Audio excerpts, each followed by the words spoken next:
எப்படிங்க சிரிக்க முடியும்? கஷ்டத்துல இருக்கீங்க, எனக்கு பிராக்டிக்கலாவே சொல்ல மாட்டேங்கிறாரு. எப்படிங்க சிரிப்பு வரும்? விழுந்து விழுந்து சிரிக்க புன்முறுவல் கூட செய்ய முடியாதுங்க. அதற்கு அடுத்த அடியிலே வரியிலே வள்ளுவர் பதில் சொல்கிறார். அதுதான் அவருடைய திறமை.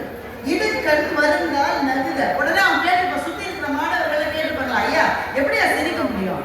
அதனை அடுத்தூர்வது அத்தொப்பது இல். நீ ஏன் சிரிக்கணும் தெரியுமா? இப்ப வர துன்பத்தை நினைச்சு நீ சிரிக்க கூடாது. இந்த துன்பத்தினுடைய அதான் பாதாளம் வரை நான் போய்விட்டேன், இனிமேல் எனக்கு நன்மைதான் நடக்கும் என்ற நம்பிக்கையை வைத்து நீ புன்முறுவல் செய் என்று சொல்லுங்கள்.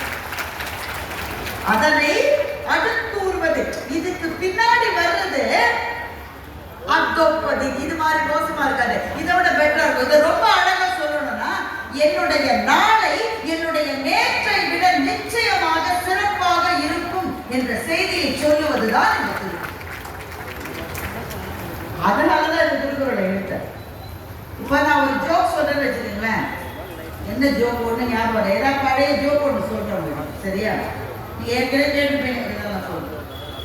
ஒரு ஆள் தண்ணியில பெரிய அகல பாதாளமா ஒரு பெரும் கிணறு.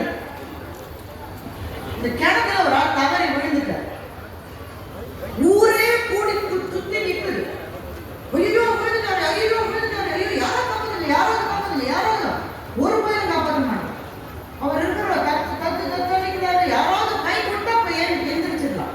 யாருமே வரல. திடீர்னு ஒருத்தர் டம்மன் உள்ள குதிச்சார். உள்ள குதிச்சு விழுந்தவர் அவரை பிடிச்சிட்டார். அப்புறம் ரெண்டு பேருமா தட்டு தட்டு மாதிரி ஏறி வந்துட்டாங்க. உடனே ஊர்ல பாராட்டு விழா நடத்தினாங்க. யாருக்கு? உள்ள குதிச்சவருக்கு பாராட்டு விழா. சால்வையெல்லாம் போட்டு, இப்பதான் சால்வையை பற்றி பேசணும், சால்வையெல்லாம் போட்டு பெரிய மாலையை போட்டு எல்லாம் பேசுறாங்க. இவரை போல ஒரு வீரரை இந்த ஊர் இதுவரை கண்டது இல்லை. அத்தனை பேரும் சுற்றி நின்றார்கள். இவர் ஒருவர் மாத்திரம் தான் உள்ளே குதித்தார். இவருக்கு வீராதி வீரர் என்ற பட்டத்தை கொடுக்கிறார். அந்த பட்டத்தை வாங்காம முத்து தேடிட்டு, யாரு சார் தேடிங்க? உங்க வீட்டுக்காரமா தேடிங்களா? இல்ல அவங்க வரலைங்க. யாரு தேடிங்க? எவனோ ஒரு பையன் உள்ள தள்ளினா.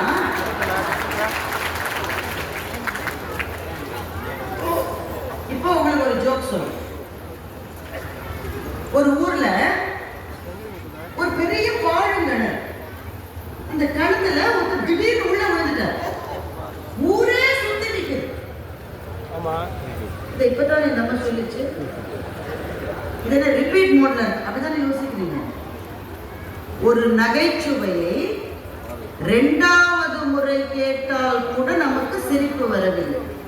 ஆனால் ஒரே நகைச்சுவைக்கு 2 முறை கூட சிரிக்க முடியாத நாம் தான் ஒரே பிரச்சனைக்காக ஒவ்வொரு நாளும் அழுது கொண்டே இருக்கிறோம். அப்படிதானே? ஒரு ஜோக்க 2வது தடவை நம்மளால கேட்க முடியல. அது மேடையில் சில பேச்சாளர்களுக்கு பிரச்சனை இருக்குமா? என்ன தெரியுமா? முன்னாடிலாம் நாங்க ஒரே பேச்ச எல்லா இடத்துலையும் பேசுவோம். இப்ப முடியாது. ஏன்? உடனே யூடியூப்ல போட்டு நாங்க ஊருக்கு போறதுக்குள்ள அதை பண்ணி எடுத்து அதை பதிவேற்றிடுறோம். நாம அது